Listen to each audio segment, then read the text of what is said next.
നാട്ടിലുള്ള ഒരു പെൺകുട്ടിയുമായിട്ട് ഒരു പ്രണയമുണ്ടായി.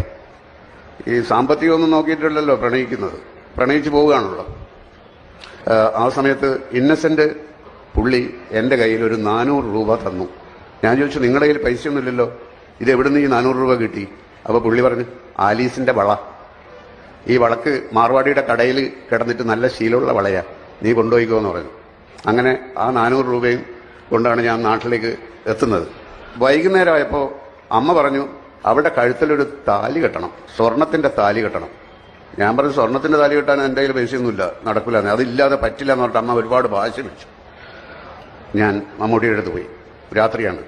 അപ്പോൾ ഞാൻ പറഞ്ഞു, ഇങ്ങനെ നാളെ എൻ്റെ കല്യാണമാണ്, നാളെ റെയിൽവേ സ്റ്റേഷനിൽ വെച്ചിട്ട് ആരെയും ക്ഷണിക്കുന്നൊന്നുമില്ല, എനിക്കൊരു 2000 രൂപ വേണം, ഒരു ആവശ്യമുണ്ടെന്ന് പറഞ്ഞു. അപ്പോൾ 2000 രൂപ അദ്ദേഹം തന്നു. അങ്ങനെ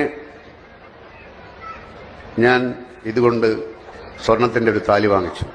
രജിസ്റ്റർ ഓഫീസിന്റെ വരാന്തയിൽ വെച്ചാണ് ഞാനത് എൻ്റെ ഭാര്യയായ അവരുടെ കഴുത്തിൽ കെട്ടുന്നത്. അപ്പോൾ ഞാൻ പറഞ്ഞത് ഇത്രയുമാണ്, ഒരു ക്രിസ്ത്യാനി തന്ന 400 രൂപ, മുസ്ലിമായ മമ്മൂട്ടി തന്ന രൂപയ്ക്ക് ഹിന്ദുവായ പെൺകുട്ടിയുടെ കഴുത്തിൽ ഞാൻ കെട്ടിയ സ്വർണത്താലി.